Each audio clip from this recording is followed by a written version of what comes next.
Coach's Corner is presented by Roanoke Valley Harley Davidson. Stop by their store on Peters Creek Road for new and used motorcycles, service and repair, along with Harley Davidson clothing and collectibles.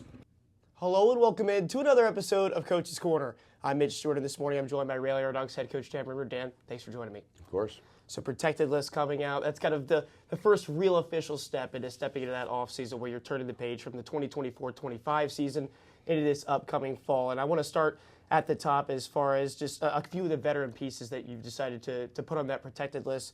It starts with the captain, Nick Ford, and then you added a couple of other high-level producers up at the front with Tom Monicello out on the wing and Joe Widmar through the middle.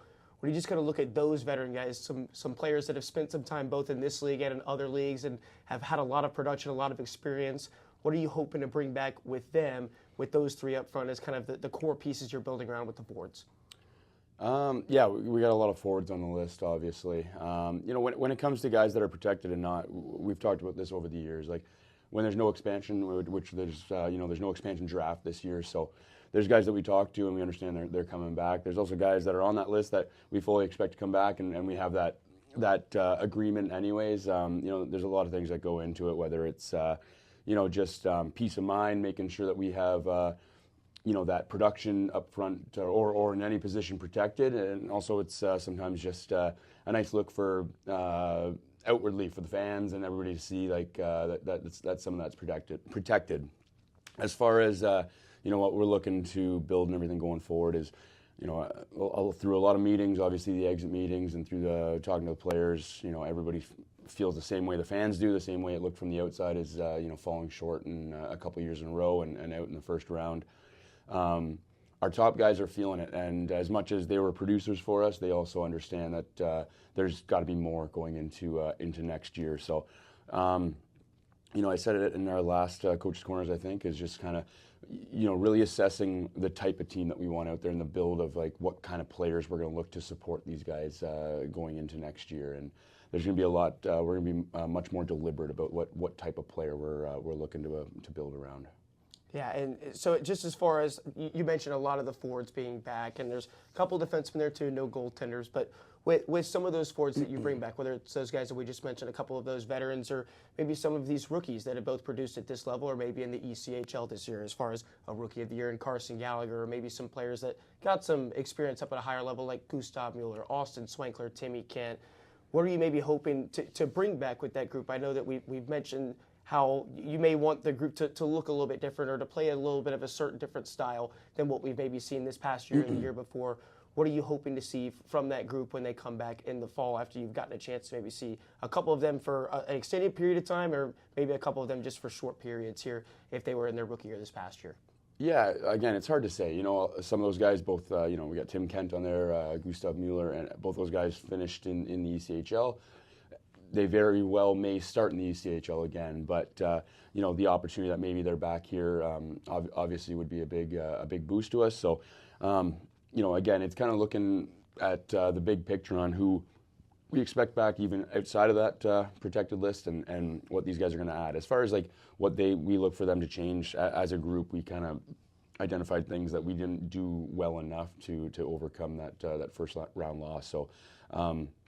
Whether it's a building process from the GM side, looking at what players are there, or an individual side, the players may be looking to make adjustments in their own game. I think everybody was on the same page when it comes to that. You've been really fortunate these past couple of years as far as what you guys have been able to bring in later on in the season when those guys come down from the college ranks and they can make a splash late on in the year, help you give that boost into the postseason. And a couple of guys that came in late in the year this year, whether it was two guys that ended on the roster at the end of the year with Daniel Schladek and Tim Manning, or someone like Ryan Riefler who came in here and showed a lot of flashes before he went back to school at Elmira. What were you able to see from them this year that made you kind of look at those three in particular and say, those are guys that we want to talk to about coming back and maybe having a future here in Roanoke? Yeah, I think all three of them in their own way contributed to us down the stretch, and I think you look at Manning. Manning, I think, plays with the style that we are missing at times. Maybe not the size of some guys, but you think of a Nenodal too. Wasn't huge, but he would always go to contact, and Manning kind of has that in his blood. Schladek, big body, very Stubbs-esque. He's got great hands. He's got a pretty good shot. Protects the puck well. I think if we can add in that element of grit and go to the net, then you could see him being a dominant guy in the league like Stubbs was for so many years. And then Riefler, we only had him for a short time there, but again, a big body guy. I think he's a contact-first guy that, that mindset is hard to introduce to guys. If you're not already a guy that goes to contact every time, it's really hard to change. And same with the opposite side of it. If you do go to contact and you're maybe missing that skill piece, you got to find guys and what they do naturally.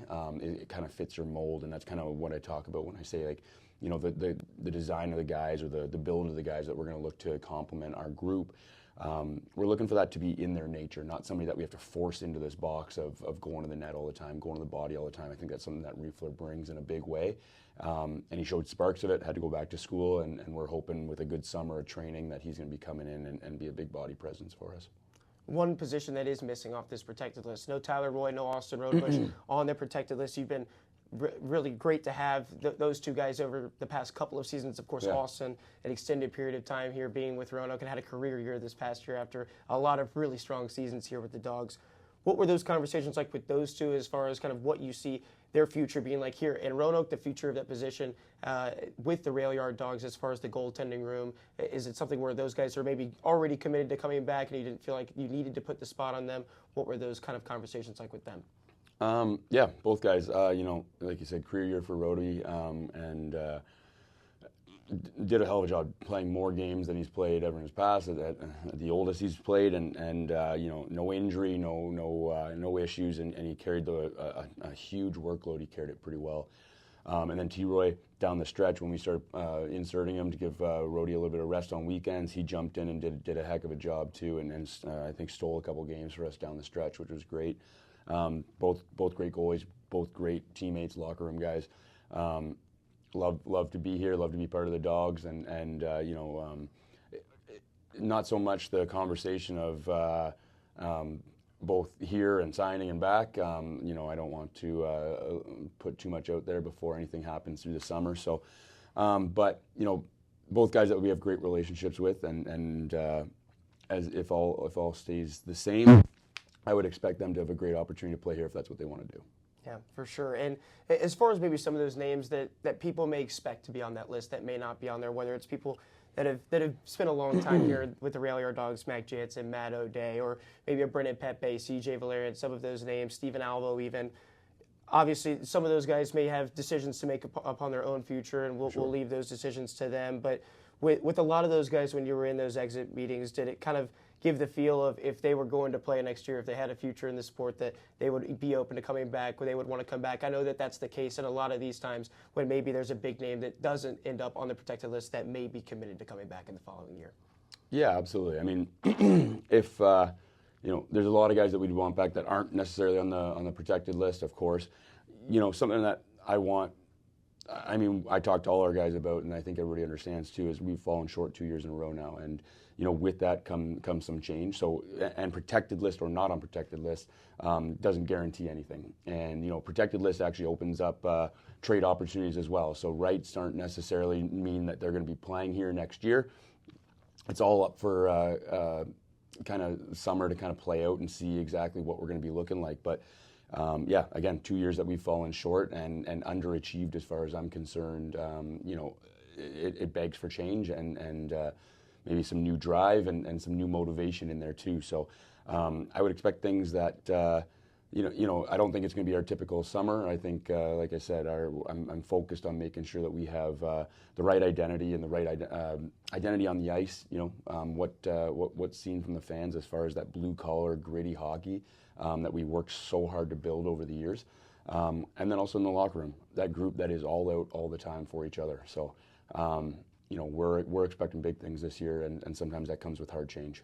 Yeah, well, we're excited to see what it looks like in the fall. We got a lot of faith in what you could do with what you guys have been able to do here the last few years, so thanks for your time. Appreciate it. Yeah, of course.